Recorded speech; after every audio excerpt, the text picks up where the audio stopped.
de casa, tudo bem? Hoje eu estou aqui no meu quarto para poder gravar um vídeo.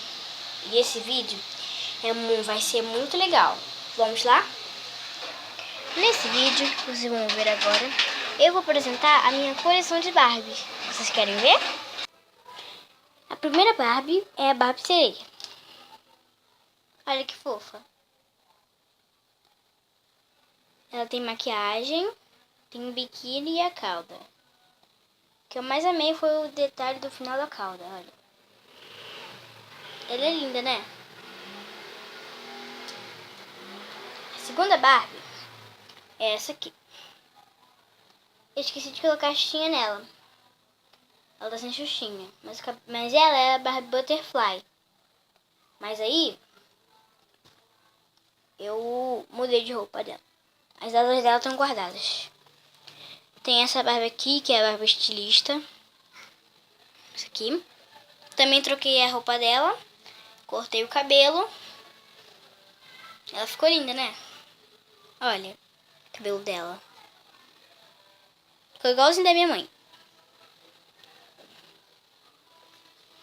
Só que o da minha mãe é preto. Essa aqui é a Barbie Raquel.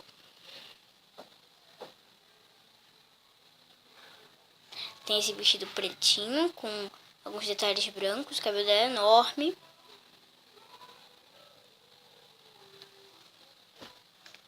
E a última Barbie, gente, ela é meio assim antiga. É na época da minha avó, quando ela era criança. Ela me deu isso aqui.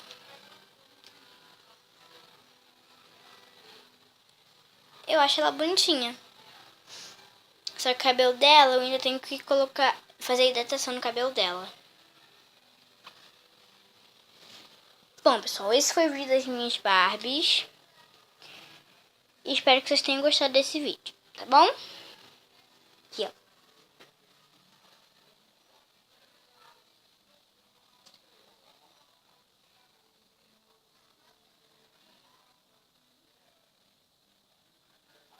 Não esqueça de se inscrever no meu canal. Beijinhos. Tchau.